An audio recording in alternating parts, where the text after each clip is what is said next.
Welcome everybody to Off the Clock with Mo. Today I had the great opportunity of doing this podcast with my barber, with my barbershop caller, and his assistant, his other barber, his partner, Jonathan. I've been going to Rufus for shit. What's it been, like 10 years now? Yeah, man. Yeah, has it been 10 years?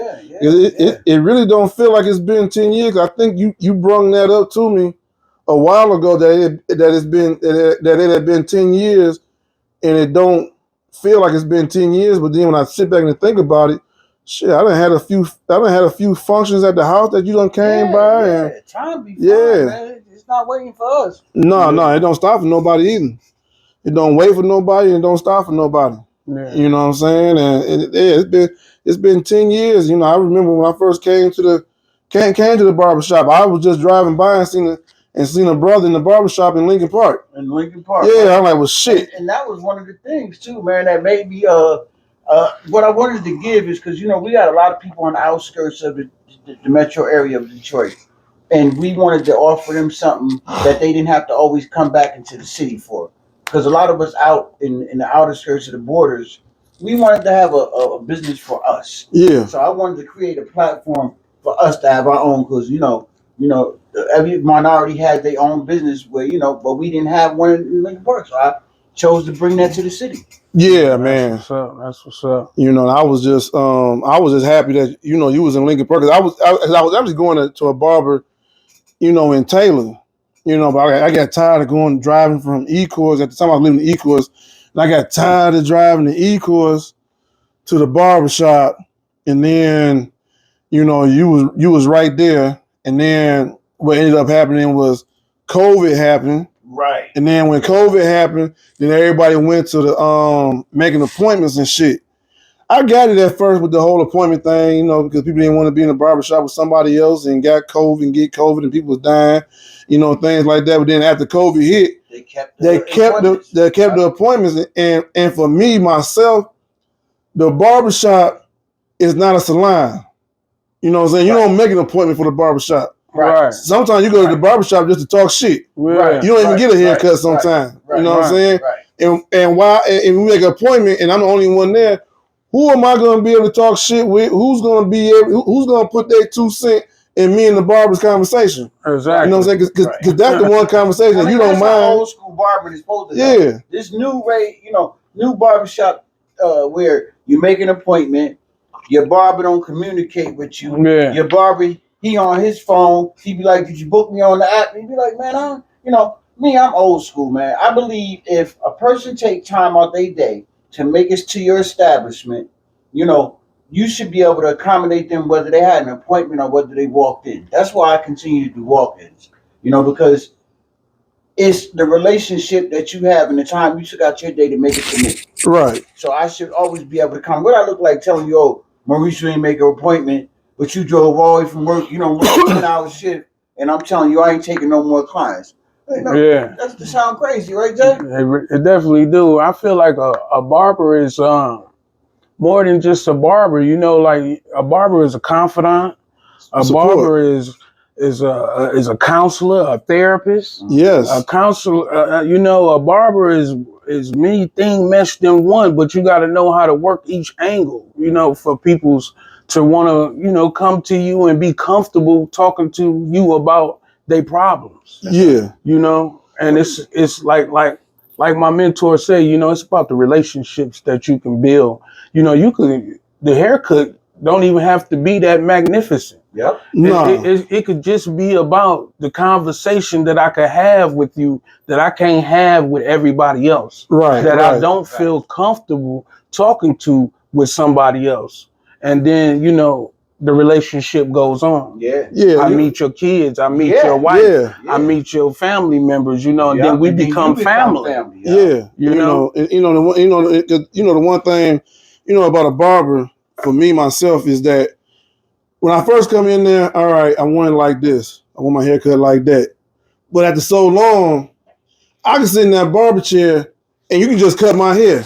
Right. I ain't even told you how I want it. Mm-hmm. Either you know how I like it, or you're gonna try something new your damn self, Exactly. I'm like, oh shit, I like that. Right, I ain't even tell you to do this shit. Oh yeah, I like it because I got that much confidence in you as that barber. Right. You know what I'm saying? Because to me, being a barber is like being an artist. Yeah. You know what I'm saying? You know what I'm saying? You didn't tell Picasso how to paint this. Right. He painted it. Like for me, you know, I started out drawing. I could draw. I could sit and draw you, or I could take a picture and draw you and bring it to life on paper. You know, and it escalated from there. You know, my artistic mind. When I look at a person's hair like a canvas, and it's like I look at you and figure out what fits you. So when you look at my hair, you think somebody's standing behind me. You trying to say I ain't got no hairline and shit like that. So it look like somebody standing behind me. Like, yes, sir. like I'll be right with you in a minute. Yeah, you know, hey, who the hell behind me? Ain't nobody behind me, man. That's me. Right. Almost thought you had a ball there for a minute, man.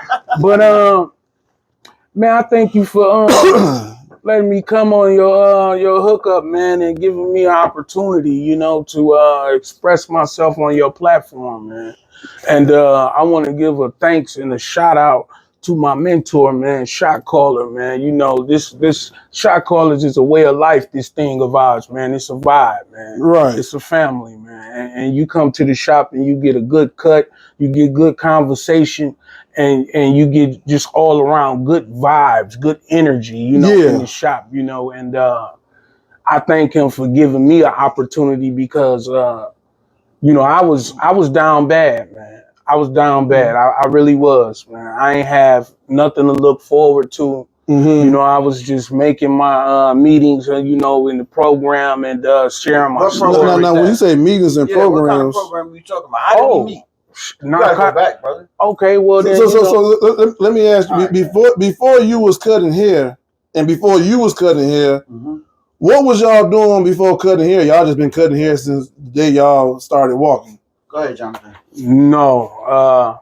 Well, I first picked up a pair of clippers as a child, and you know, I was just messing my cousin hair up. But you know, I put the clippers down and I picked up a basketball.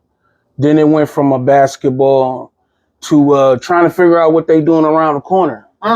You know, it seemed like they was having a lot of fun, you know, and I started indulging in drugs, you know, like weed and you know, it started out like that. Using and selling, you know, but I was doing more selling at this point. Okay. You know. What was you selling?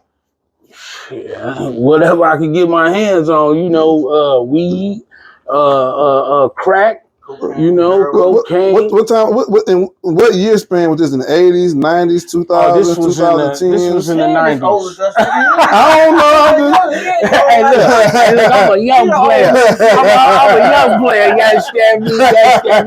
Hey, but check this out though. I started out in the 90s, you know, and you know, I had you know, got me a little bag, and I was trying to do like the big homies. I go out the house, my mama put the little Crisco on my hair, you know, I'm faking it like I'm Crisco. Come on, you know, come on, I like y'all don't know about that Crisco, man. We do. I'm trying to figure out who put a sack in your hand. The homies, man, you know, that I thought had my best interests at hand. You know, nothing against them. I still love them till this day. Okay. They only taught me what they knew. Right. You know, so I can't blame them. And you know, it was just the environment that I grew up in.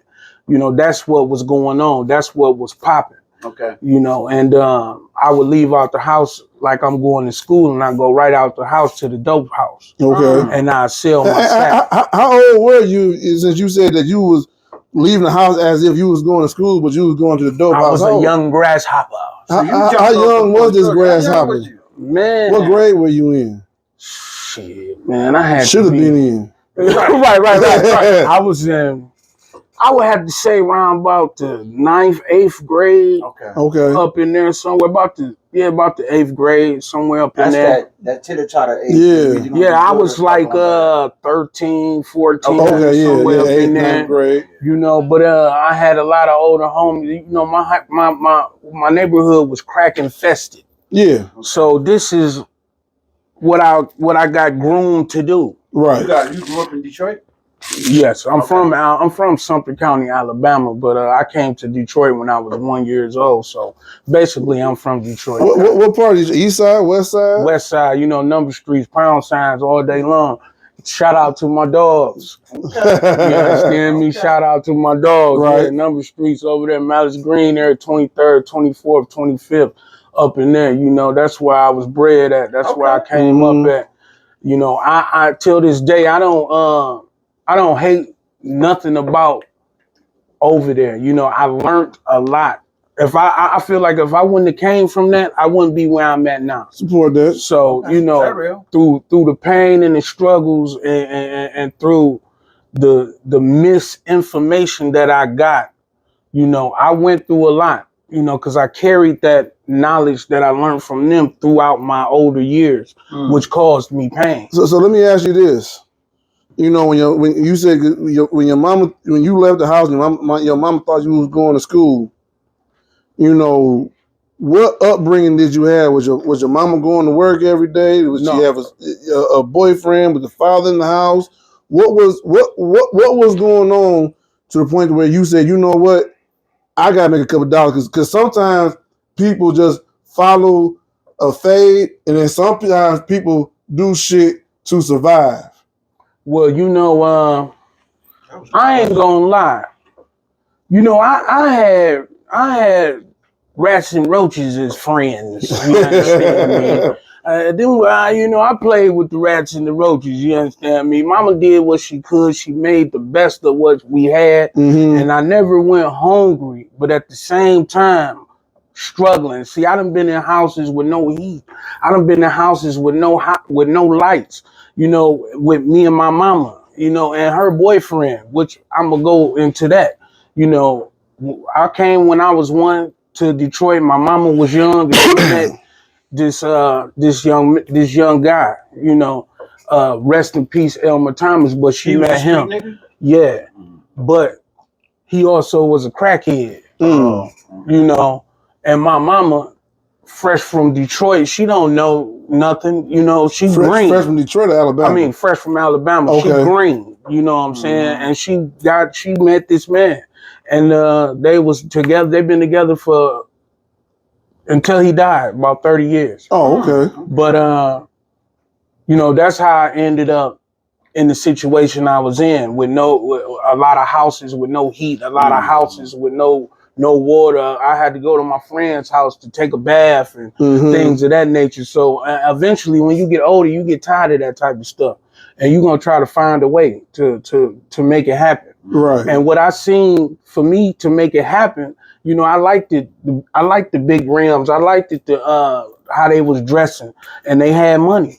Right. I wanted some money. You know, I wanted to change my situation, but I only knew how to change my situation from what I seen.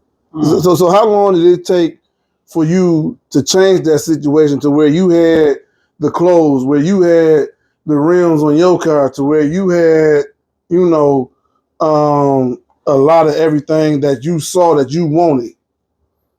Well, in the beginning, you know, I was just happy with being able to go to the store. Being able to buy me a little pair of shoes, being able to just not ask nobody for nothing. And, you know, just supply the little simple things that I wanted. But then, you know, as I got older, I left Detroit and went to Lansing, Michigan. Yeah. And that's when shit really hit the fan. You know, that's when I started getting some money, you know, and I started buying them cars and buying them rims.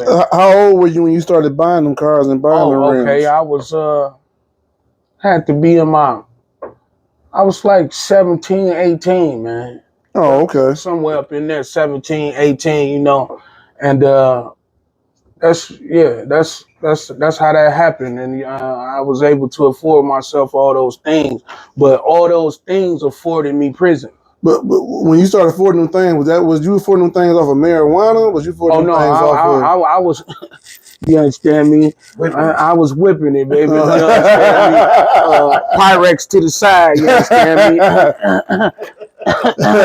You understand me? Getting it in, you know. And I fucked up a lot of inventory to learn how to do that. You understand? Yeah. But I learned how to do it, and I stretched them yams, and I was able to afford myself.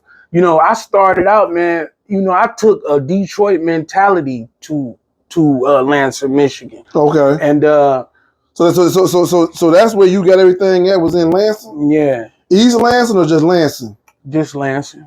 Okay. So what's the difference between East Lansing and Lansing?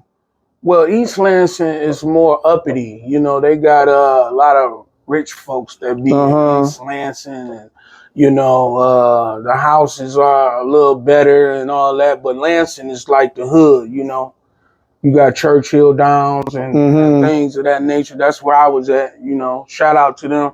Shout out to all my Lansing homies. How did you make the jump from Detroit to Lansing? Like, when did somebody say, "Yo, we can get some more money if we move this up to Lansing"? No, it didn't happen like that. This how that happened. I had got into it with some people that I was hustling with, you know, and my homie, he was my best friend, you know, and we both had got into a situation, and you know, he said, "Let's go to Lansing, Michigan." I'm like, "Nigga, I'm from Detroit, nigga. I ain't going to no Lansing, Michigan," and I eventually ended up going. And we was up there. All I had was the money that I had on me, and he had his little money. But we had got an opportunity to get a house. Okay. You know, his cousin. I had came up there, and his cousin. I met her, and you know, we started kicking it. But her auntie wanted to move out of her house, but she just wanted somebody to take the rent over, and I took the rent over, and we moved on the east side of Lansing. And I walked around, and so is the east side of Lansing, is that East Lansing or just the east side of Lansing? The east side of Lansing. Okay. And how old were you at this time? I had to be around about, when I first went to Lansing, I had to be around about 15, 16. 15, 16? Yeah. So you wasn't old enough to drive yet? No, I wasn't. Were you driving though? Yeah. Was you driving your own car then, or you? No, we used to do the base rentals. The base rentals. You know, y'all had the base rentals. Well, I guess in the 90s they still had the base. I remember the base rentals. Hell yeah! How many times did the base head call the police on you? Say you stole the car? Too many goddamn times. They got a car. They got the APP out on my ass. You understand me? I ain't coming back on time. Your ass them little pebbles, and I'm gone. Yeah, I'm in the wind. I'm all in Detroit, and a motherfucker in a base rental from Lansing. You know? Yeah. Shit, moving back and forth. You know? So you in Lansing, you doing your thing, you making your money. Did you ever make it back to Detroit? I made it back to Detroit after I had enough pain from up there. You know, it was all fun in the beginning. In the beginning, it was all fun, and then I saw the ugly side of addiction. That's when things got bad. When I became my own best customer. So when you became your own best customer, was that because of marijuana, or what was that off of? No, that was off that cocaine, man. You know, that white girl. So was it only the cocaine, the white girl, or was you using liquor? Or was you using cocaine along with the white boy? No. What is the white boy? Crack. Hell no, I ain't never used crack, but I was on my way to in the end. But you know, it was cocaine, and I got to using cocaine by trying to fit in, you know, because I never even wanted to use cocaine or nothing, but I used it because I wanted to fit in with the crowd that I was with in that moment. And that was the worst decision I ever made in my life because I liked it too much. And so when you say you liked it too much, what was your daily amount habit dollar wise? I started out, you know, it was a little toot here, a little toot there, you know what I'm saying? And then I be, you know, I'm straight. You know, I don't think about it. But then it became, you know, a little pack. Then now I'm doing packs, little packs, and then it went from little packs to now I need. How big is the pack? About a half track. About a half an 8-ball. Oh, about a half an 8-ball. Yeah. And for those of us that don't know what a half a track or a half an 8-ball is, how much is that? That's 3.5. So you know, 3.5 grams. Yeah, that's a ball. Oh, okay. 3.5 grams. So you know, I need about 1.5. Oh, okay. You know. Yeah. So you taking bumps here, taking bumps there. You know, it was like little casual bumps. Yeah. You know, and then it went from that to You was snorting on Peru? Yeah. You understand me? I'm like this. You understand me? I'm smashing whole things down. You know. Hold up, let's go back a second. All right, because Maurice missed something, so I'm gonna touch base on this. Okay. So the transition from being a hustler to a user, how did that come about? Because you did what day you was like, well, you know, let me try this shit. You know how you? Because I'm gonna tell you how I started my shit, but then I want to know how you started your shit before I share how I went from a hustler to a user. Be like, yo, what? Because when you knew that once you start fucking with that shit, it wasn't gonna be good. Well, okay, well, like I said, you know, I wanted to fit in. Okay. And, you know, but then it was casual, you know, and then it became, I was addicted. Mm-hmm. I got addicted. And then I started not really selling too much cocaine, too much crack, you know, because I'm too busy getting high.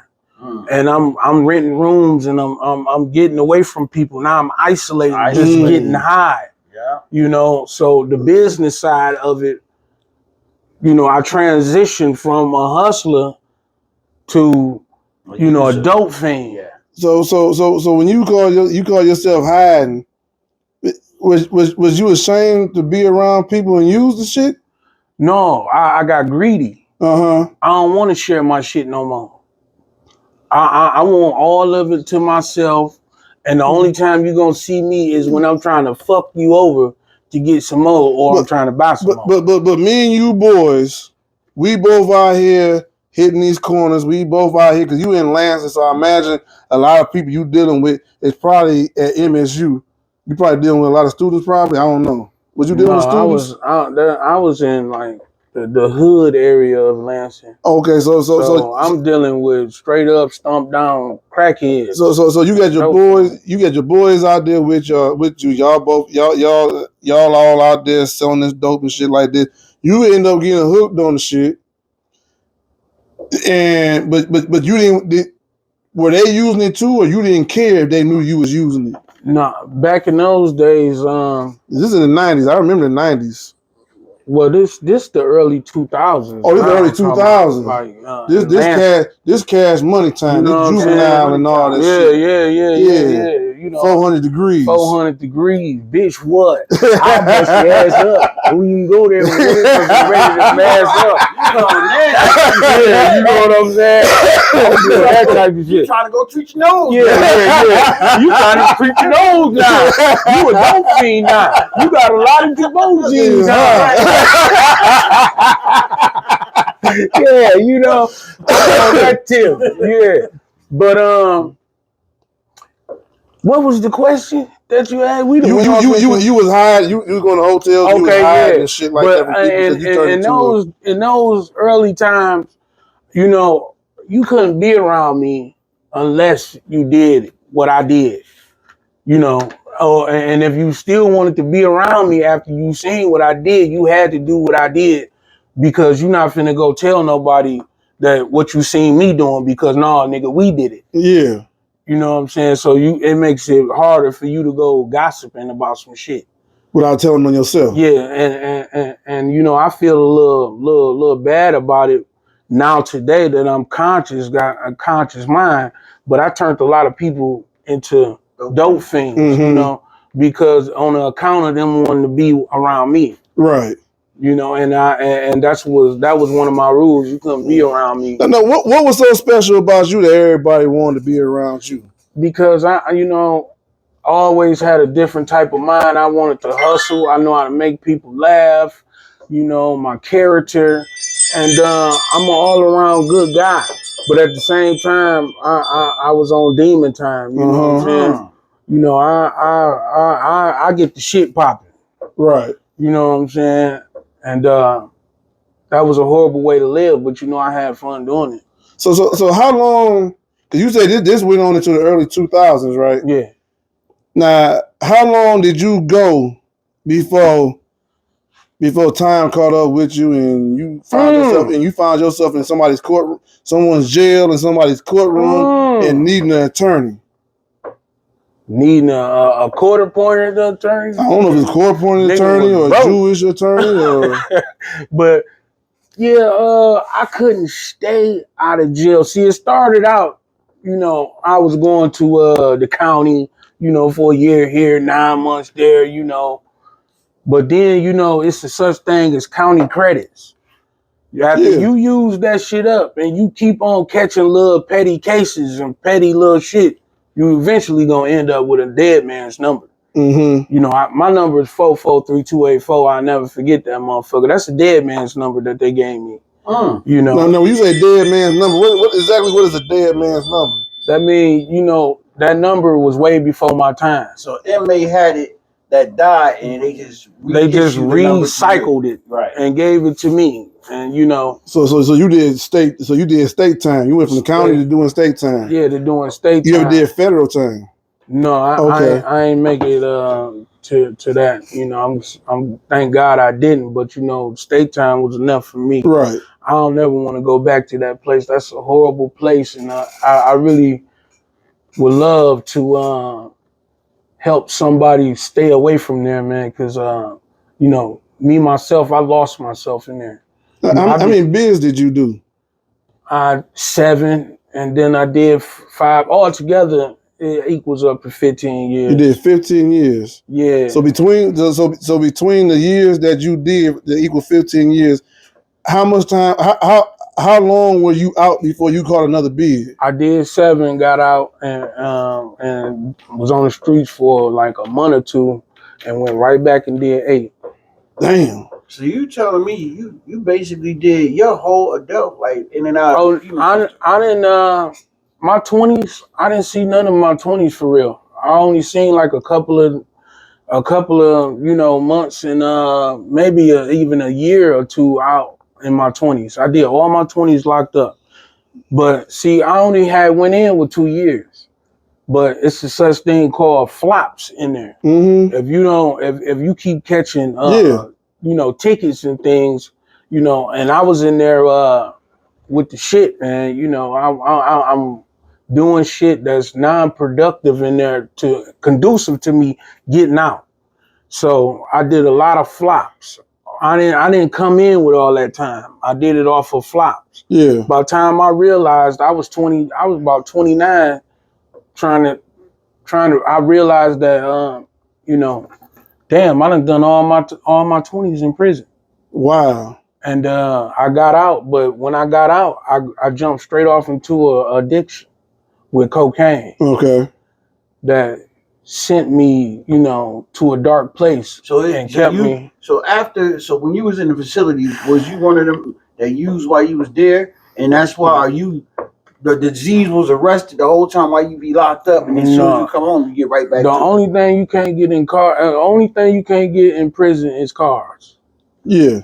So you were still getting high in prison? Yeah, I was getting high. So what was you getting? Was you still getting high with cocaine in prison? Was you getting high with, as they call it, hooch in prison? Oh yeah. I was just finna say we got the wine popping, baby. Yeah. You know, white lightning. You understand me? We fucking with the people that work in the kitchen.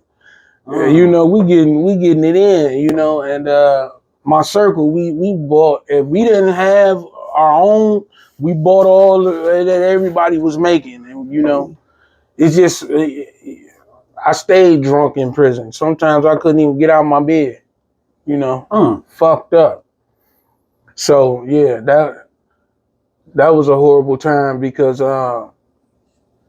I still was like I was in the streets, you know. So was this your first bid, or it was your second bid as well? On all bid, on every last one of them. So you went to your first bid, got out, it was out about a month, went back in again on your second bid, stayed drunk, stayed high, all that good shit like that. Yeah. And then you got out on that second bid. Did you ever go back again? So what was your motivation of staying out the second time, even though you was high and drunk the whole time you was in there on the second bid? What my motivation to stay out on the second bid was what happened to me while I was out. Because, you know, thank God I didn't get into no trouble that sent me back, but I indulged in more drugs and more drugs and more drugs until I hit bottom. Now, what's your definition of bottom? A bottom is when everybody's bottom is different. Everybody bottom is different. Everybody bottom is different, but my bottom for me was when the only thing I wanted to do was get high, and I would do anything to get high. And you know, I'm doing large quantities of dope, and I'm not even getting high. And then it turned into pain. So you getting high off of cocaine. Did it ever go any higher than cocaine? It almost did. I almost wanted to smoke crack because, you know, I wasn't getting high off cocaine no more. Okay. But thank God that I got introduced to NA, Narcotics Anonymous, which saved my life, which is an awesome program. Narcotics Anonymous is a God-given program for addicts like me. So let me ask you a question, since we talking about that, right? Did you just find the rooms of NA, or did you go through a program? Did you go to a facility and then found the rooms and got into NA through that way? Okay, well, I went to treatment. Okay. You know, and I did 29 days in treatment, and they told me to make a meeting. What is a meeting? A meeting is a place where addicts meet regularly to help each other stay clean. So that's where I went on my first day out of treatment because I was done. I really wanted to stay clean, and I was tired. You know, I was tired of not having nothing. I was tired of being broke. I was tired of people disrespecting me. How was they disrespecting you? You know, because once you become a dope fiend and people actually know that you are a stomped down dope fiend, you get treated like a dope fiend. You know, go to the store, you know, move the fuck out the way, shut the fuck up and things of that nature. You know, you lose your self-respect. And when people know that you done reached that level in your addiction, it could be your homeboy, it could be whoever. If they don't got genuine love for you, they'll do you wrong, they'll treat you bad. Right. And I got tired of that. I lost my self-respect, I lost my dignity, and I wanted to obtain those things back. More so, I wanted to just be, I wanted more for my life. Right. And the only way I could get more from my life is by total abstinence from all mood or mind altering chemicals that could alter my mind state. Because so let me ask you this question, because you said you had to alter your mind from all man-made chemicals and things. No, all mood, mind. All mood, yeah, all mood, mind, alter. Yeah. Was women a part of that? No, women weren't a part. In my addiction, the only thing I used a woman for was to get some more money or some more dope. I really wasn't too interested in sex or none of that. I got more pleasure off of getting high than pussy. Yeah, and that's crazy that you don't understand it because you ain't never been a drug addict. But I'm the same way. When I was using, I didn't want no sex. I can hang out with you, because I know a lot of times what it is that a lot of times women will be like, well, shit, you got some dope, I got some pussy, we could fucking get high at the same time. You know what I'm saying? Or hit that cocaine. Yeah. Once I'm getting high, I don't got nothing to use for your pussy. Right. Go ahead and do what you want with it. We can hang out. You can sell it to somebody else, but I don't want it. That's the honest truth. I mean, you know, straight up, no. Like, shit, you can do something else. We can get money from this nigga from, but I don't want that. Now, that dope we have a straight up. So you said you ended up getting hooked on the shit too. Oh, absolutely. Yes. I ain't exempt. Everybody get a turn. So how did it come about for you? Now, see, you gotta understand. I'm an old nigga, and he's younger than me, right? He was in the 90s. He's in the 90s. You was in the epidemic. I was in the epidemic. I came out in the 80s because I was born in 1970. So therefore, when I came out, it was a part of the lifestyle to get high. Everybody that was getting money was getting high in them years, in the 80s. If you was able to make it through the 80s unscathed, you was a bad motherfucker. Yeah, because I mean, it was out in the open. It was a party drug. Like everybody got hung on. Everybody that was inside the life of dope, the streets, partying, was getting high. Yeah, you look at, for example, Studio 54. That's before our time. But you wasn't able to experience that. No, we wasn't able to experience. But that was how open cocaine was. Facts. Yeah. That the club they had a club, Studio 54, that had every celebrity in there, and you knew they was all in there. And for they was using cocaine out in open. Yeah, right. Cocaine was like passing somebody a cigarette. Passing somebody a cigarette. Yep. That's how it was back, and that's how the lifestyle I came up. Everybody that I knew was in the game got high. Mm-hmm. And you looking around, you be like, damn, Uncle Sam, he got a new caddy.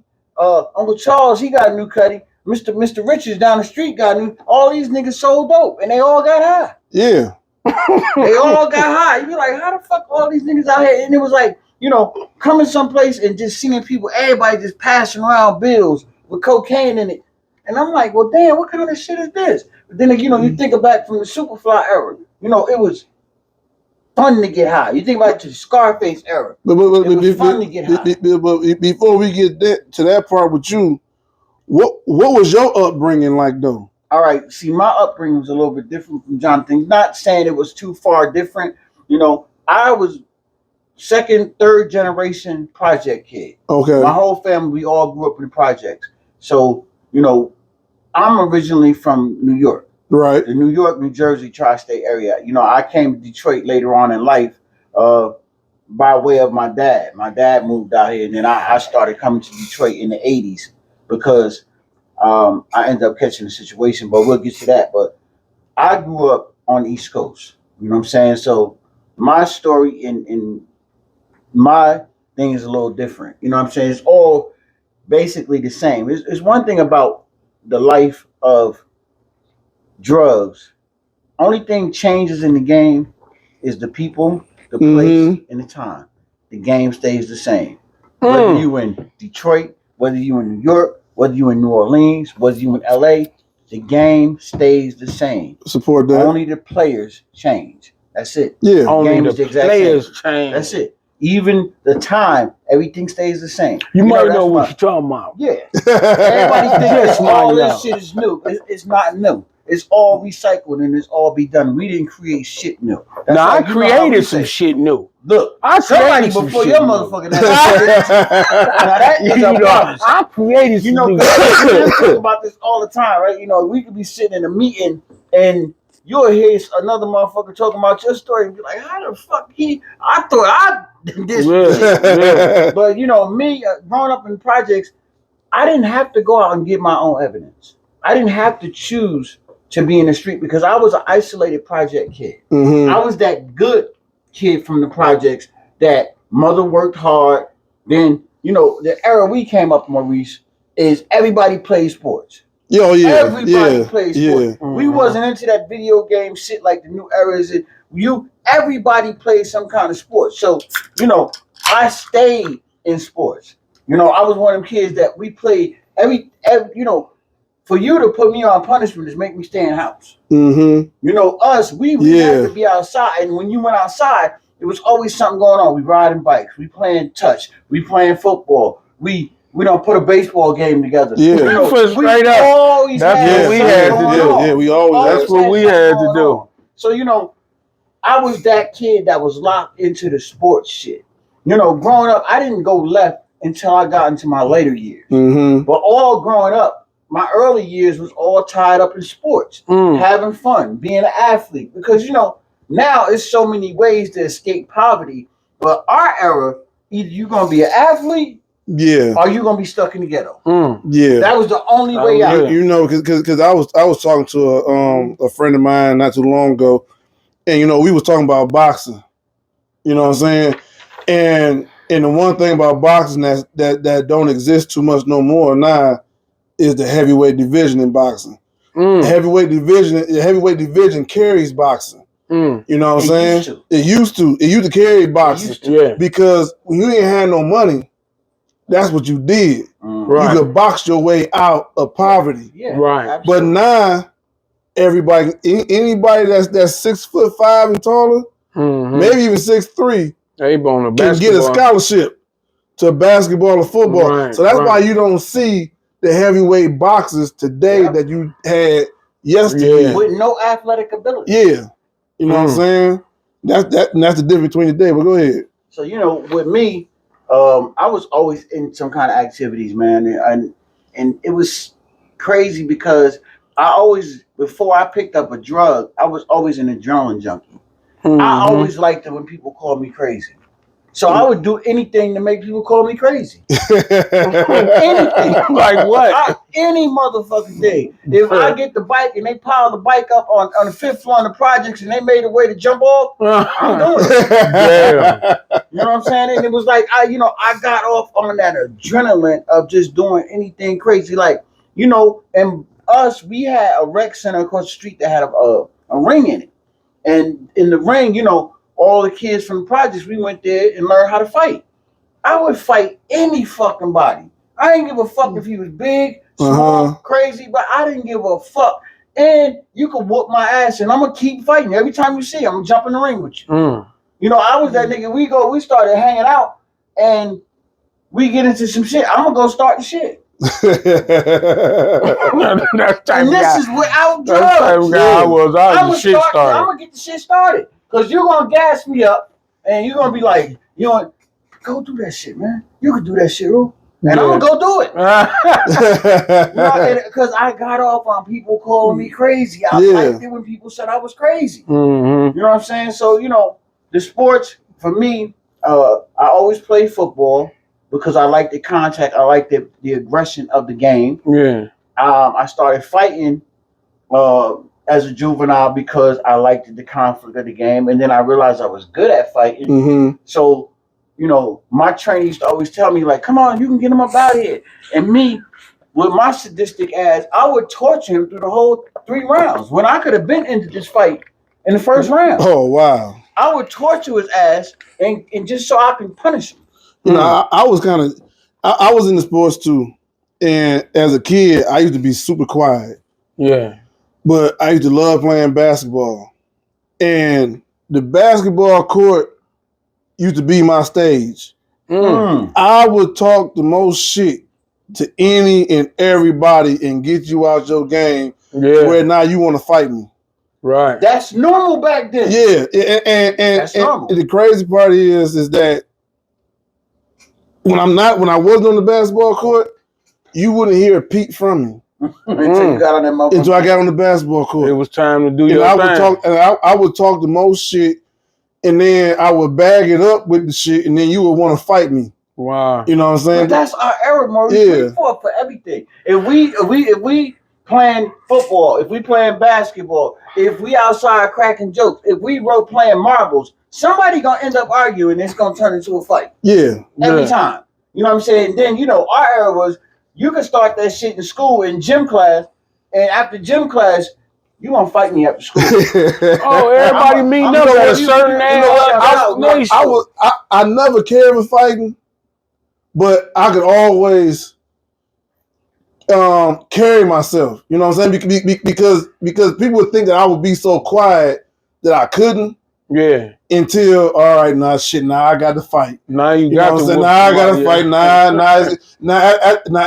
after I beat your ass, or after we get done fighting, now I'm gonna go back to being who I was before we fought. You know what I'm saying? Right. Because when I was 14 years old, I got my very first summer job.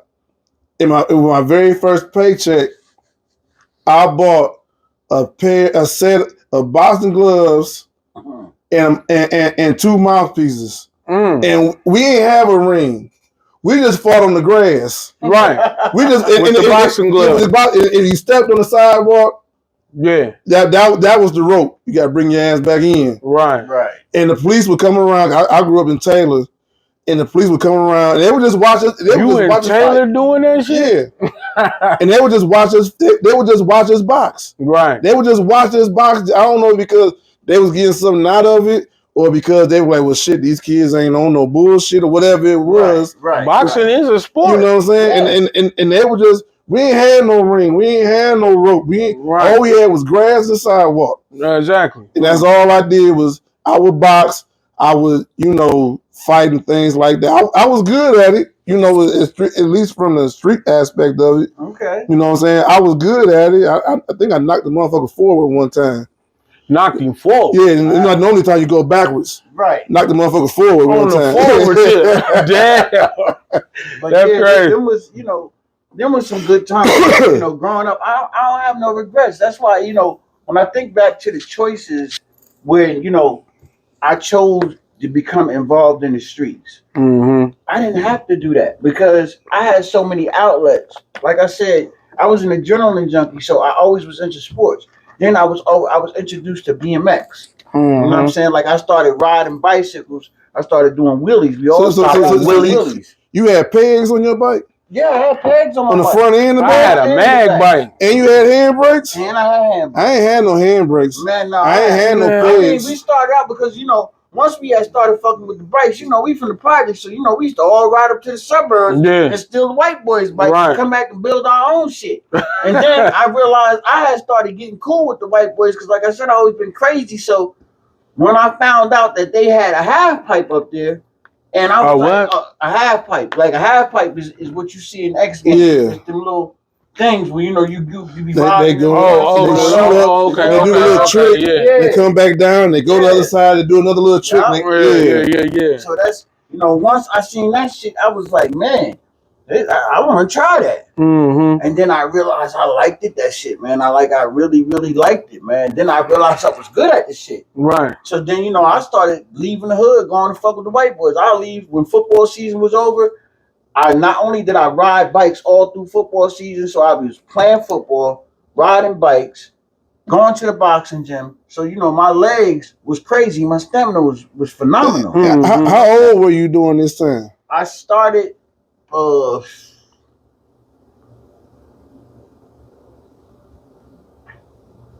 Pee Wee League.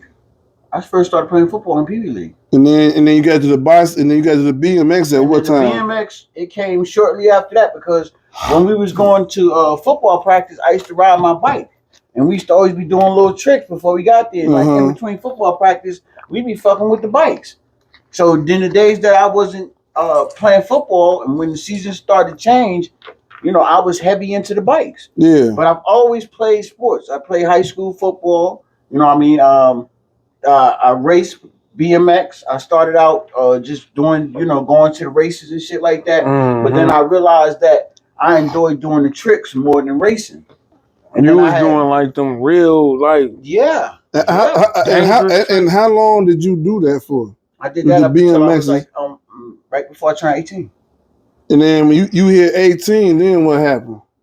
The streets got to calling. Because I was that kid from the project. Because what happened is, blessings kept coming to me as a young person. Football was a blessing. I started playing football. I was always on the A team. With the boxing, I always was invited to tournaments. I went to Pensacola, Florida. I went up to the Catskills and trained at Mike Tyson camp. Yeah. So, opportunities always came to me through sports. But then on the outside of it, on the outskirts of all that, is nothing but drama. Because, all of us are kids in the project growing up in poverty. But one thing we had in common was sports. You know what I mean? So, all the baddest kids always was the best in playing sports. Yeah. So, that was the thing. Now, all them bad kids, they didn't have the same opportunities I had. So, when the crack era started hitting, and you started to see our projects changing, and you started seeing them same kids that was poor now getting money. So when you say you ain't had opportunities, you had did you have just one parent in the household, two parents in the household? Or? I had one parent in the household. My mother was she worked all the time. 'Cause my mother never went to none of my fights. My mother never went to none of the football games. My mother never watched me race bikes or do when I was doing freestyle. She never came to none of my shows there either. Did you ever blame her for it? No, oh, no. okay. It was funny because at the time, I couldn't understand like why I'm doing all these activities and my mother never be coming or she was too tired to come. You know what I'm saying? It was just I was just so used to it. Yeah. But then I was getting so much praise from everybody outside of my mother, even though my mother always supported me. I was getting so much praise that it just kept me pushing forward. And plus, I just loved it. Right. You know what I'm saying? I really did. But what was the change is when I remember I had end up getting a factory sponsorship because I had raced for this bike company and I was doing tricks for this local bike shop, and then they had all these freestyle artists come over and they was doing a show there, and they kept telling them, we got a kid here who could do all that stuff y'all could do. So I remember Ron calling me. He was like, yo, we're going to call you out. We're going to get them to let you perform. And once them dudes seen me do my tricks and once they see me riding ramps, they offered me a sponsorship. Mm-hmm. And then that's how I ended up getting a full factory ride from GT Bikes. So you went from you went from doing the sports, bike riding, bike tricks, bike race, all that good stuff like that. Fighting. Going to Golden Gloves. You went to Golden Gloves too? Yeah. So with all these opportunities that was coming to you, all these different blessings that was coming into your life, how did you end up into dope? Because as I was participating in all these sports, like I said, the projects were starting to change because all those kids that didn't have the same opportunities as me, they started selling drugs. Uh-huh. All my family members started selling drugs. So I was seeing this. I would leave the year prior, and you got kids that had pissy houses and pissy mattresses and no furniture in their house. Now them same kids standing outside, they got brand new Benzes outside. Yeah. Gold chains coming down and a mouthful of gold teeth. And I'm looking like, and this is in New York. Yeah, this is in New York. Right. You know what I'm saying? And I'm like, damn, I said, shit, I went in on that. You know what I'm saying? Like, I went in, I remember I told my cousin, I was like, when I come home, man, I'm going to have some money because I was on tour that summer. And when I came home the summer of '86 from the bike tour, I had a check for $8,000. So wow. I had told my cousin, I was like, you was how old at that time? 17. You was 17 with an $8,000 check. Yep. And okay. I had told my cousin, I was like, listen, I'm gonna get mommy to get my money, and I'm gonna get the money, and I want you to take me, and I want to do what you doing. Yeah. You know what I'm saying? I want to get involved with what you doing. Yeah. And that's what he did. My mother went and got my check. She thought I was gonna put the money up because she really didn't want to give me the money, but it was my money. Yeah. You know what I'm saying? So she was like, I'm gonna give you your money. You about to be a man, you can have your money. I took that money. We went to New York because at this particular time we had moved to Jersey, and we went to New York. We had cops from work. Came back to the projects. The rest is history. I was in the streets from then on. I never started fucking with the bikes no more. I never wanted to go boxing no more. Only time that I would fight is in the local county jail in Jersey, Passaic County. I used to be on the boxing team in Passaic County Sheriff's Department. Yeah. We had a boxing gym upstairs. And the only reason why I started going to the boxing gym upstairs because the athletes always ate better. Yeah. We always they fed us good. So how long was you in the game before you got caught up and started doing county time? I caught a case the first year I went in the streets. Damn. I caught a case the first year I went in the streets, man. I ain't getting no long because it was like, we had branched out because all us niggas in the projects, we was all getting money in the projects, and then we just started branching out, getting little spots, and I ended up catching the situation. So your first year, you get caught up in this situation. First year, I got caught up in the situation. First year in the game, I got shot. You got shot too? I got shot the first year. Where you get shot at? I got shot right here in my left eye. So that wasn't no motivation to say I quit? No. What? Why wasn't that no motivation to say I quit? Because in the beginning of the game, you know how some people come into the game, they don't start getting high right away. Mm-hmm. I started getting high immediately. Damn. I started getting high immediately. My first pack. High with what? We started sniffing cocaine. Okay. And then this old man, Mr. T, he used to be sitting out on our projects on the bench all the time. He was an old crackhead and shit, and dope fiend. And T used to be like, man, young niggas, man, you know, you want to get some good pussy, you got to take a hit of that dog food, man. I was like, what you mean, sniff the dope? He was like, yeah. He was like, you can fuck all night if you sniff that dope. When the dog food then was cocaine or heroin? That's heroin. Oh, okay. All right, I'm about to say, because he says dog food. Yeah, dog. I'm about to say, well, how come dog food is heroin? Yo, heroin. Yeah, and all heroin do is make you nod. Nah, I wasn't a motherfucking nodding, because I was chefing my cocaine up with heroin. Yeah. So I was doing speed. You doing up and down at the same time. Yeah. How the hell that work with an upper and a downer? And I was smoking lasers. What the hell is a laser? 51s. Oh, you putting cocaine. We call them wolves. Oh, you was putting cocaine in your cigarette. Yeah, in my weed too. Yeah, weed. Yeah, we every time I get a blunt, you know what I'm saying, I got to sprinkle it with the little cocaine in there, then drop a couple pieces of that heroin on there, and then we'll roll that motherfucker up and light that bitch and let it get nice and greased up. Yeah. Because it's going the cocaine and the heroin start to melt and they make the blunt wet looking. Then you hold that motherfucker up, then you hold it up, and you just start puffing that bitch. And what kind of high is that? Because I've known what the high from marijuana with cocaine is, but what is it with marijuana, heroin, and cocaine? What high is that? Up, down. It's a roller coaster ride. Like shit. How you know what day you in? Be up. 1 minute you gonna be down. 1 minute you like this. What up, though? What's going on? Next minute you like. Oh yeah. Hell no, I ain't that. I knew the cocaine in the weed or the cocaine in the cigarette. I ain't never know about the heroin and the cocaine and the weed at the same time. Doing woos. Yeah, we were smoking woos. You heard with the Wu-Tang. I started smoking woos at 16. Shit, man, that's that shit. We man, I'm telling you, man. The drug game was serious, man, and my disease didn't take effect to me for years. Yeah, like I was using, still getting money, still driving nice cars, still having jewelry, still rocking the newest Averex, the newest Pelly. Come on, man, you don't know nothing about no Averex, man. Come on now. You better check my You ask anybody, I knew it was Averex out. I was using through the whole thing. But see, my using hadn't graduated to that point yet. Like, we was making so much money that physically it was whooping my ass, but on the outside, it looked like I was doing good. Yeah. Because I was still hustling. We was getting money.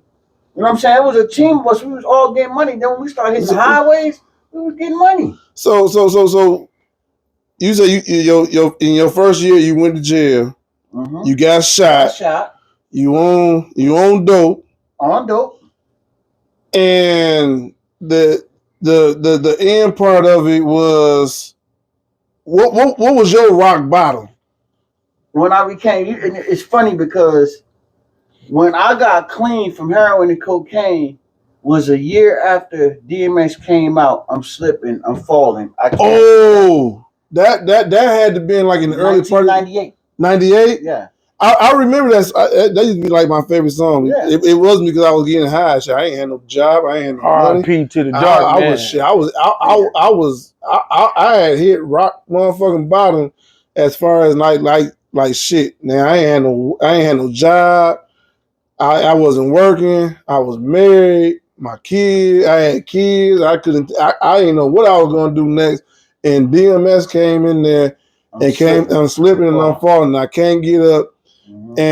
And the motherfucker said, it ain't gonna. Shit. How did that shit go? I remember that whole summer because he came out with 2 CDs.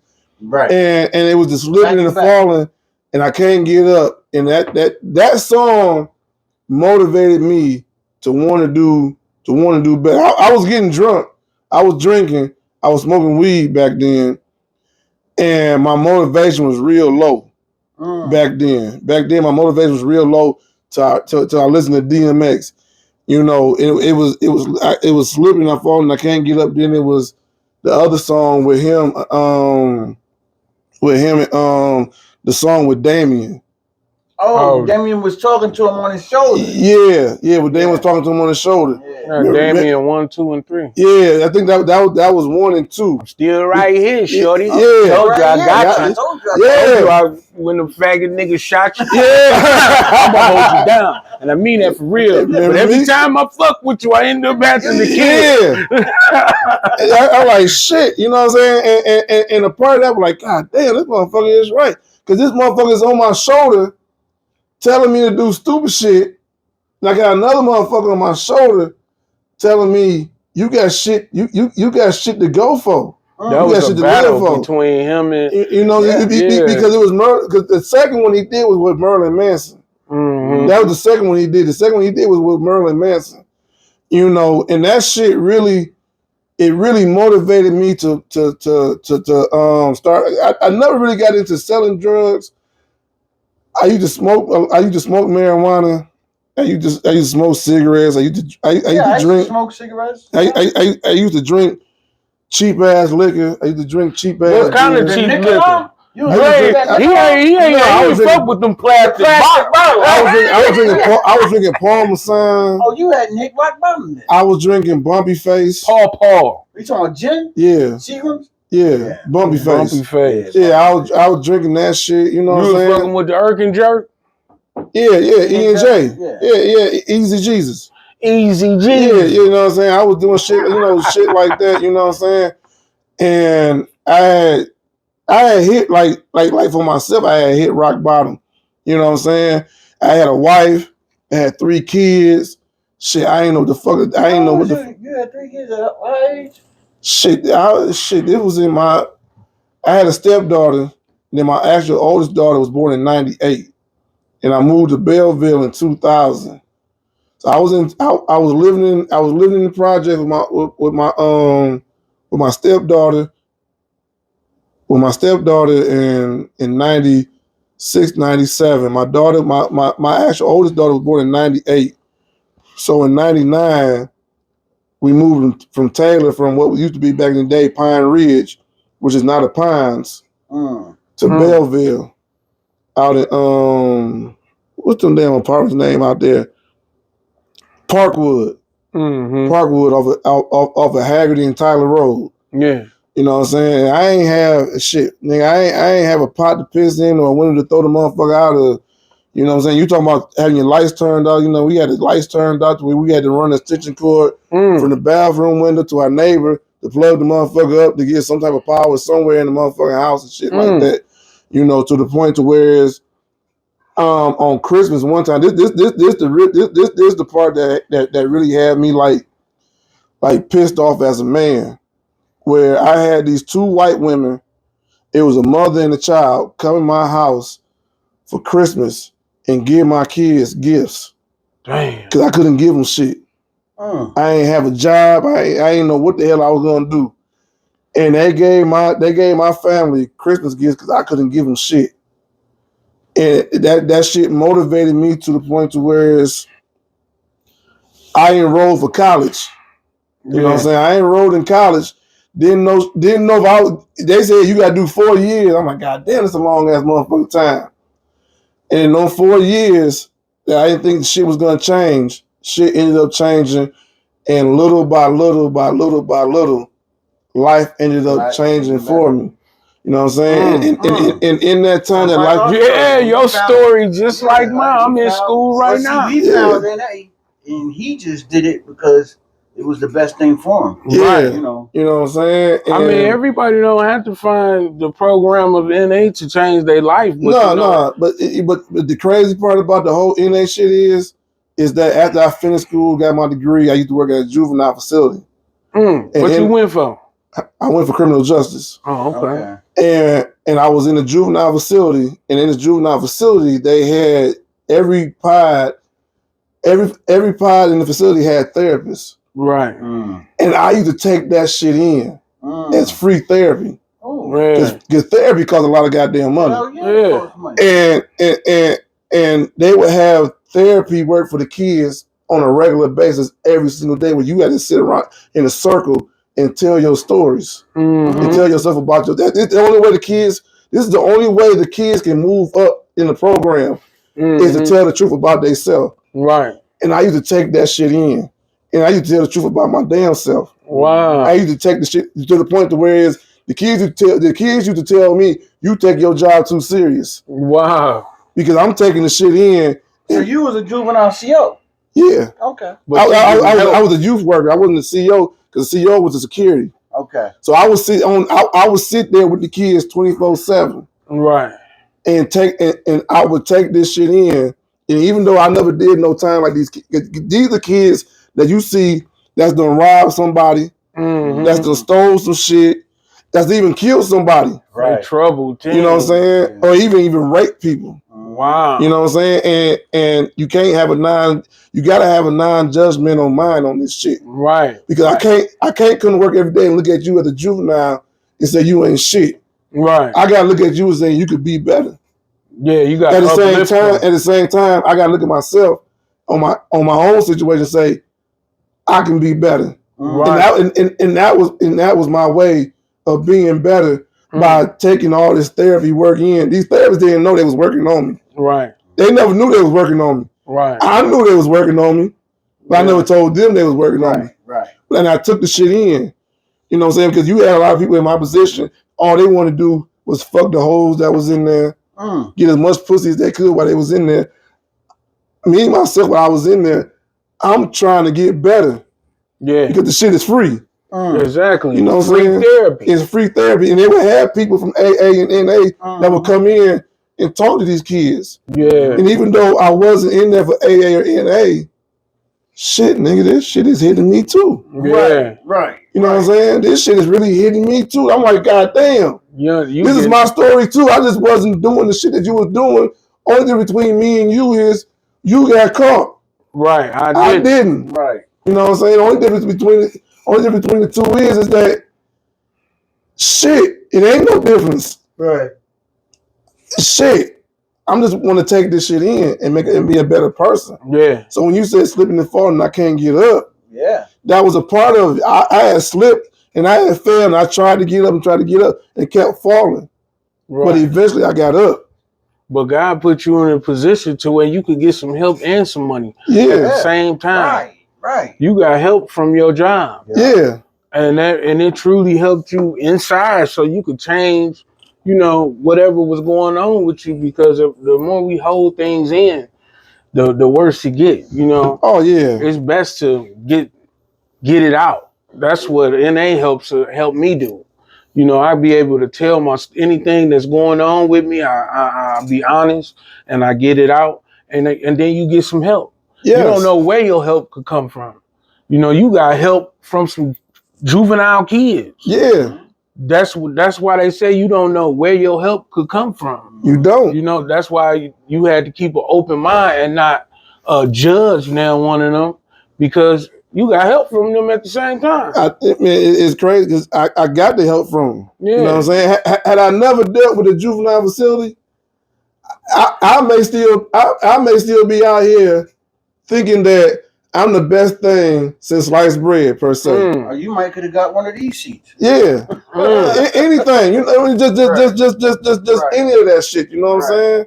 So even with the shit that I do now, I don't never look at nobody as being necessarily worse than. You know what I'm saying? I look at you as, nigga, you could be better if you want to. Yeah. You can do it if you really want to. Right. You know what I'm saying? I could point you in the right direction if you want me to point you in the right direction. But at the same time, I also got to realize that shit, you going to lead a horse to water. Right. You cannot make them drink. Can't make you drink the water. I can get you there. Right. You know what I'm saying? Your job is just to carry the message. Yeah. And to enlighten a brother on how he could change his life and give him your story on how you made a way out, how you faced the dilemma and found the way out. Yeah. And you could give your spiel and maybe that could inspire somebody else, but that's all we basically can do because I can't live for you. No, I can't. I can't live for you. None of that shit. Like you say, I could direct you in the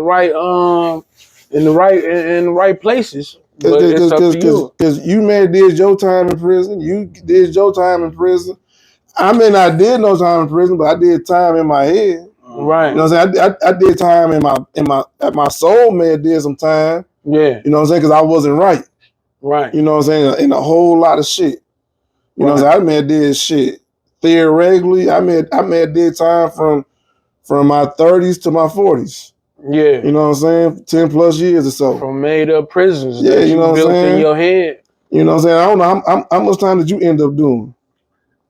I never did no prison time. You never did no prison? Oh, okay. I've never been to prison. I've been locked up. I've been charged. I've been detained multiple times, but the most time I've ever did in jail in one stretch was 18 months. And I always had good attorneys. I always paid attorneys. And what used to piss them off, because I've been arrested a lot. Yeah. I've been arrested like 70 times. Never dropped a slip on nobody. Never had no paper. They could never really catch me. Right. And I've been charged with murder. They couldn't convict me. Oh, wow. Because I was always smart. You know what I'm saying? Like, I've always been the type of man, like, I'm a thinker. I'm always a thinker. And I try not to do anything where I can't have an exit. Right. You know what I mean? So everything I do, but this one particular situation with me, I let my feelings get the best of me. And at the time, I was under the influence. I was getting high. I was on drugs. So, I made some bad choices. And it was able to come and catch up with me. Now, so you say you never did any time? No. So how did you end up getting into barbering, being a barber? Oh, that goes even back because even when I was doing the sports, see, my mother is a barber. My Uncle Nick was a barber. My Uncle Chance was a barber. My Aunt Sally had a beauty parlor. So my mother, she worked in Aunt Sally's shop and she worked in Uncle Nick's shop. And, she used to, I used to cut hair. While waiting for my mother, I'd be in the shop cutting hair. You know what I'm saying? So that's how all that came about because I started cutting hair early in the game. Okay. Early in the game. I was still a teenager when I started cutting hair. I just never thought that I would graduate to where it graduated to. You know what I'm saying? Like, I just was cutting hair because it came natural to me. But then, as time went on, then I realized that, this could be something to save my life. So, that's how the barbering thing came about. And plus, I'm like Jonathan was, I paint, I draw, you know what I'm saying? So art was a part of my, I started out as an artist. Yeah. So, art is just like barbering. So when did you when did you finally decide this street shit ain't for me, this ain't what I want to do, I'm gonna cut hair? It didn't work that way for me. Okay. It didn't work that way for me. What happened was I ended up working in the shop, but I was still selling dope, still hanging out, still partying, still running the streets, but I would always cut hair on the side. Okay. You know what I'm saying? I would always fuck with hair. Hair was always a part of my life.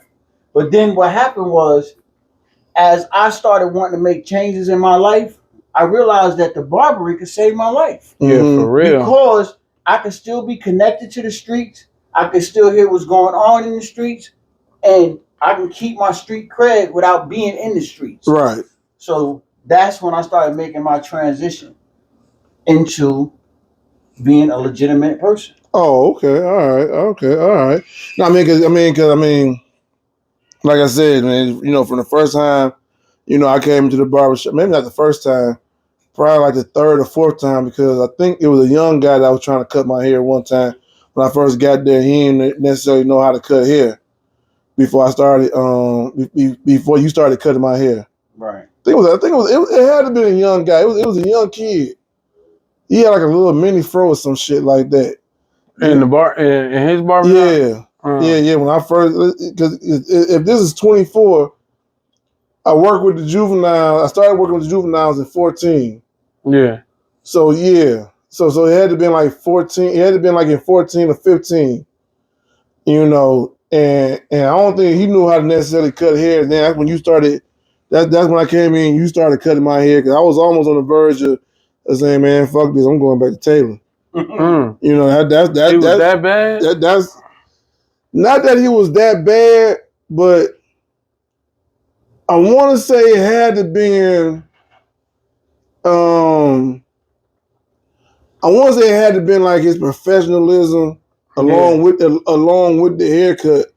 Cause to me, man, you gonna get this shit right. For me, at the time, you gonna get this shit right, man. I'm gonna come again. You gonna get this shit right. You know, but I don't think he had the eye for it. Yeah, the eye for it or the umph. He ain't had that umph.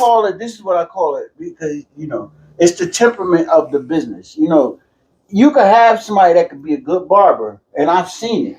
I've known dudes that were great barbers, but they didn't have a temperament to be successful in this business. Yeah. You know what I'm saying? They did not have the temperament to be successful in barbering. Because just like I told Jonathan when he first started cutting it, and I really started letting him, you know, teaching him and grooming him to be successful in this business, I told him, I said, number one, get to know the person, build relationships. Relationships is the most important thing. Right. The benefit of it is building that relationship, being reliable, being dependable, that people know that you're gonna be here, they can depend on you, and they can confide in you, and you can keep their secrets. Right. You know what I'm saying? Now, on top of that, if you're a good barber, you already won. Yes. You already won. I tell them, I said, don't worry about the money. Don't ever worry about the money. Mm-hmm. The money gonna come. Concentrate on your craft. Concentrate on being good at what you are. See, the barbershop for me, just like he says a lot, was my safe haven. I create the barbershop where it's gonna be my home, my motherfucking place where I could be comfortable, and because you spend more time in the barbershop than you do at home. Yeah. You know what I'm saying? I'm there all the time. Yeah. You know what I mean? So I needed to have a comfortable atmosphere, because I fucked that up the first two shops I had. Because the format that I used for the first two shops was nothing like the shop that you see now. Okay. I went all the way left. I made all the bad moves. You know what I'm saying? What was that? What was that format for the first two? I wanted all the dope boys in my shop. Mm-hmm. We was in that bitch. We had bottles. We had clothes in there. We was smoking weed in the pool table. We used to gamble on the pool table. We was just turned up. You know what I'm saying? It was like, you know, that was the shop atmosphere. And I thought that was a successful remedy. Yeah. And I thought that was a successful way to run a business. But in actuality, that first shop, we had so much drama. It was so much bad stuff happening there, but I just couldn't get out of it because all my friends was dope boys. All the hoes came there because all the fly niggas came to that shop. We always had the pretty cars, motorcycles, all out in front of the shop. Everybody knew this is where up the hill niggas come from, all the down the hill niggas come from, and they all gonna be at the barbershop hanging out. So it became more of a hangout than in a meeting place, than more so a business. It was still a business, but even me, I had the barbershop, but I was doing so many things outside of the barbershop. I really didn't care that the business shouldn't have been ran like a business. Yeah. You know what I'm saying? Because, you know, barbering and running a business for a barbershop back then is totally different from now. Oh, yeah. It's totally different. You know, a lot of people that haven't been in this business as long as me, they wouldn't understand it, but it's totally different. My other shops, they ran itself, and it was like, you know, pay your little booth rent, and whatever goes in here. Whatever you want to do in here, we smoked weed in the shop. You know, we always had bottles going. I mean, You know, I was in my addiction in the shop. You know, I'm in the bathroom sniffing cocaine. I'm in my office sniffing cocaine. I'm doing heroin. You know what I'm saying? Like my shop was off the chain. Oh wow. Oh, but you wouldn't have came in there. You been like, man, this my man Rashid told me this. He's like, shot, man. He said, you one of the baddest barbers I know. He said, but man, be having too much shit going on in the shop, man. He's like, man, I got a city job. He said, all I need to do is caught up in there in your shit, man, and lose my job because I want to get a good haircut, man. Yeah. You know what I'm saying? He's like, I can't even bring my kids here because you never know what's gonna happen in this shop. Right, right. He's like, you know, I fuck with you. You my man. You one of the coldest barbers in the game. He said, but man, you be having too much shit going on in this shop, man. And you know, I didn't realize it at the time because I still had one foot in the street. You know, I still was hustling on the side, making plays, getting money. Because, you know, after I got clean in 1999, after I realized I couldn't be a successful dope fiend, I still was hustling. Yeah. I still was selling drugs. I just refused to use them again. Right. You know what I'm saying? So I was still in the game. I was still getting money, still doing everything. I was still, in NA, we have a saying. If the dope don't kill you, the lifestyle will gonna get you. So that's for the niggas that they be like, well, I don't use no more, but they still involved in everything that come in that type of lifestyle. Right. You know what I mean? So me, I was fully engulfed in the lifestyle. I just was not using. I just refused to use. I was not doing no more of that dope. I realized that I could not be a successful dope fiend. I could not be Superfly, and I could not be Scarface. So I had to stop getting high. Wow. Because, you know, at the end of the day, you know, even if you dress the outside up, you know, my inside was destroyed because, like Jonathan said, everybody, and you said the same thing. You know, our bottoms are all different. I don't know nothing about being homeless. I've never been homeless. Right. Ever. You know what I'm saying? I always had a car. I always had somebody's car to drive. I always had some place to stay. I ain't never had to worry about a meal because, you know, my brother was a lame. My mother was a lame. All my baby mothers, they never dealt with drugs. That wasn't their thing. Just like, you know, when I was telling you earlier, like, yeah, I can fuck with a bitch and we can hang out and run plays together, but you can't be my woman. Yeah. Because that type of woman, I'm not going to ever take you serious. Right.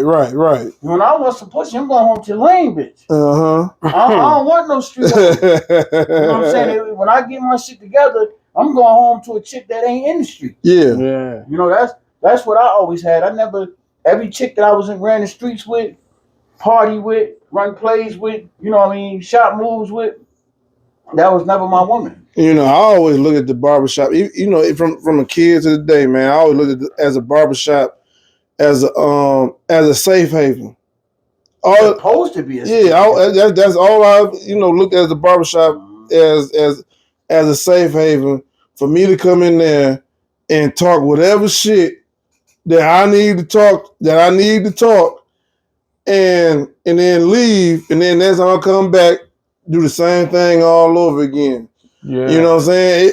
And if I can't do this shit talking in the barbershop, as I come to your barbershop sometime, shit, nigga, we watch Rambo. We ain't watching Rambo, we watching some kind of documentary. Yeah, you know what I'm saying? Watching something. You know what I'm saying? And barbershop. Because I remember the first time I got a haircut from Shot. You know what I'm saying? And I guess because I had never got a haircut from the motherfucker, gripped my head so goddamn tight. Trying to get, I don't know if you're trying to let me know that I need your head to be steady or straight ahead or whatever. But the motherfucker gripped my head so goddamn tight, man. I'm like, goddamn, man. All you gotta do is say stay still. I don't know how to stay still. Right. Motherfucker grip my head so goddamn tight and shit. Nah, the motherfucker, I know. All right. I'm okay. All right. Okay. Nah, you ain't gotta grip my head that tight no more, man. But the motherfucker grip my head so goddamn tight, man. You know, you gotta have a focus. Like you gotta have angles and stuff, you know, to see what you're doing. Yeah. When the guy just moving around and, you know, mess the guy angles up. Yeah. Or how you trying to fade or how you trying to line you up, you know. Shit, Maurice used to come and check. We got to grab a nigga head like that. Maurice thought he was in the motherfucking Dexter Lean Cadillac. Because Maurice used to always have that lean. Like, he said, lean. I'm like, nigga, sit up straight. This nigga always got to be on an angle. And I'm like, man, I'm trying to do my That's where the TV is. The TV on the angle. Right. The motherfucking TV on the angle. That's why I always change your chair to where they could see the TV. Because God be just like this, trying to see. I'm trying to watch Rambo doing willies and shit in motherfucking woods and shit. Motherfucking cutting motherfucking throats. I'm trying to look over here and shit and see. Don't play good movies. But I've been at many barbershops though, and like when I first got out of prison, I was at a barbershop and they was just doing too much traffic. Yeah. Guys coming in with guns, guys selling dope. You know, it was a hostile environment. And I really wasn't trying to go back, at least not that fast, you know. Right. So I had quit and I went to another barbershop and I just couldn't get grounded because it was just too much stuff going on until I found his shop, you know, shot callers. You know. Now, how long ago did you find shot callers? I just seen you. I just started noticing you coming in there not too long ago. I've been with Big Bro for about like about 6 months. Oh, okay. About 6 months. So how did y'all run into each other? In the rooms of NA. In the rooms of NA, man. I came in and I had gave my spiel because I had messed with a few guys, you know, in the program, you know, jobs here and but it wasn't my style. It wasn't what I'm used to. You know, I don't be, you know, not to say nothing's wrong with hard labor or, you know, 9 to 5s. But I don't do that. Yeah, you know, no. I never had to do it. You know, so it's like that didn't fit me. The barbershop fit me. Right. You know, because I like to kick it. I like to talk my shit. I like the feeling I get after I cut somebody's hair and they like, you know, smile and they can go about their day and know they got a good cut. And they come back to you again. Yeah, and they come back to you again. But when I first came to the shop, you know, I was like seeing Shock. He got all these clients. You know, they coming in, and I'm just sitting there like, damn. When he like, man, don't worry about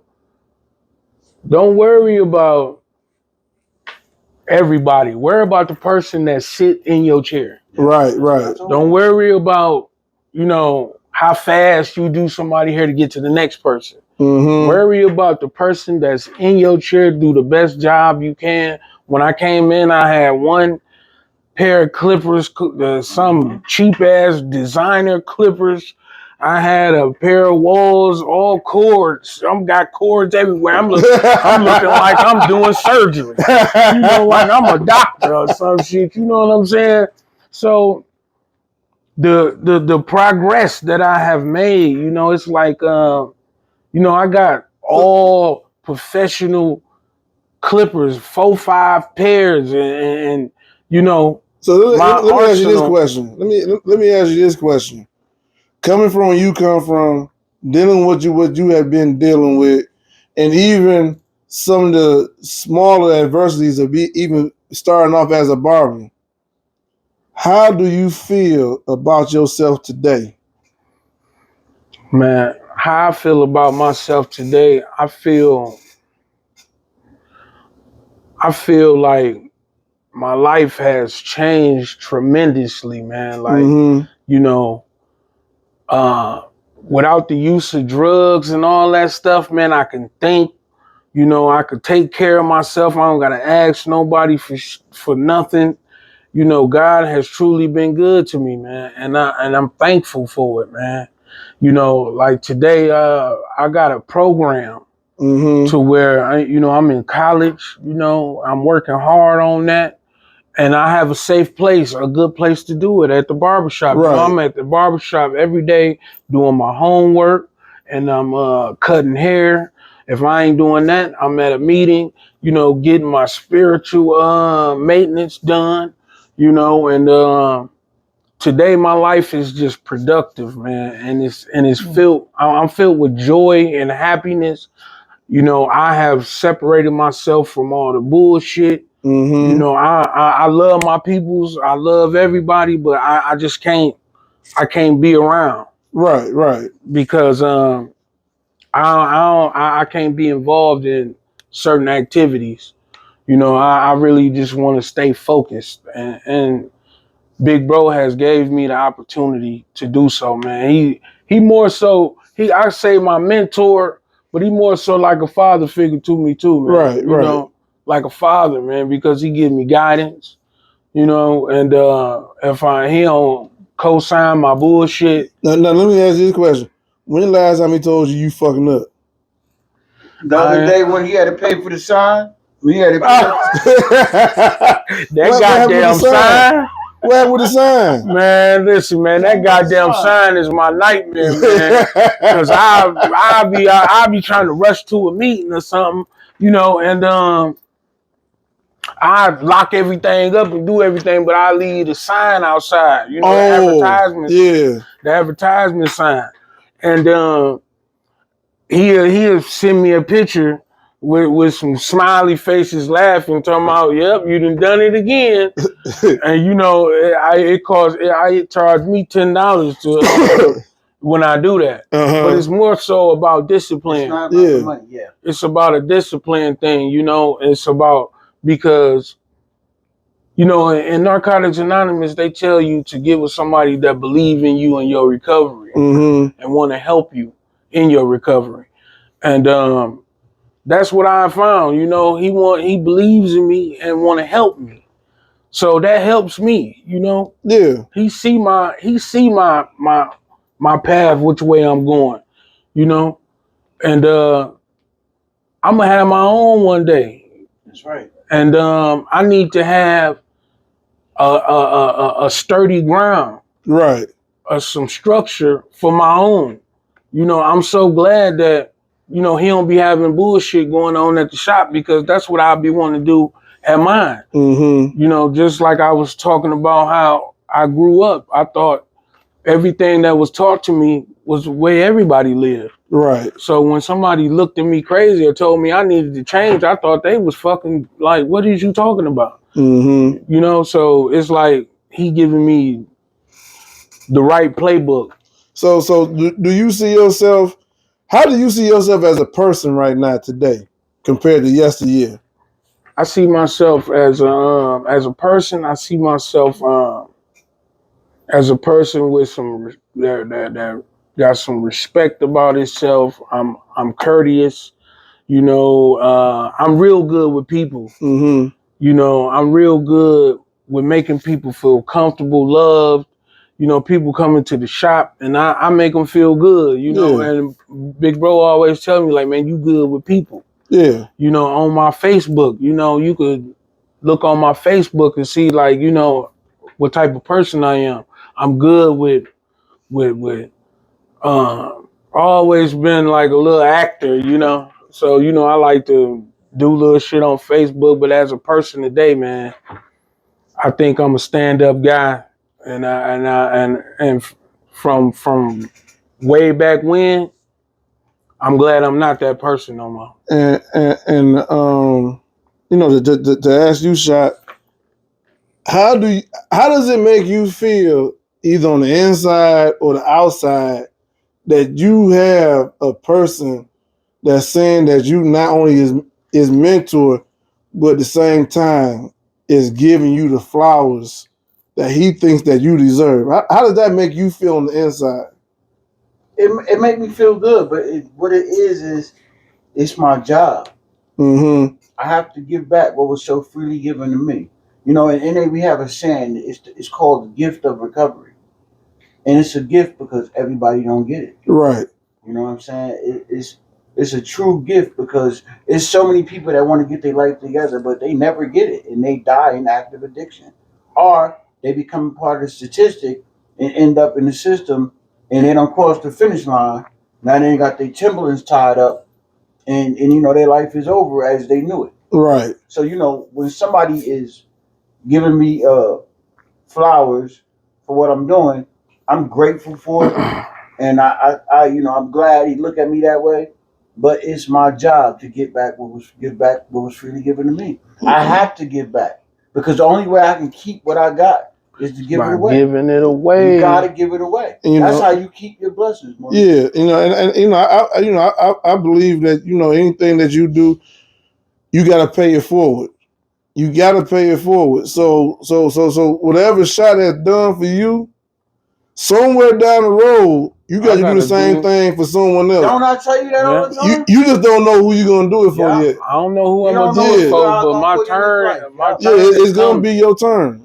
But and you gotta pay that forward. I can't wait till my turn, because I have so much to give, and I'm still learning. So I'm gonna have more to give. Yeah. And I'm learning the right things. I'm being relearned on how to live. Yes. Like how to live as a productive member of society. 'Cause I was talking to one guy not too long ago. I did a podcast with, what I'm saying?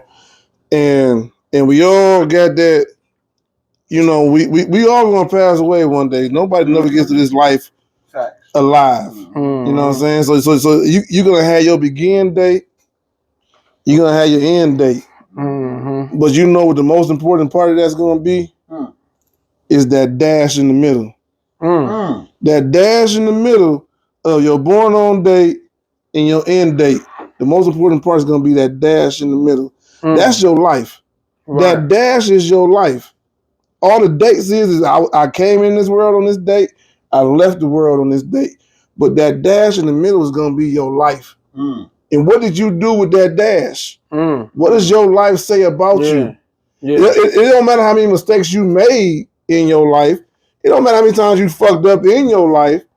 But what did you do with those mistakes? What did you do with them fuck ups in your life? Did you make them right?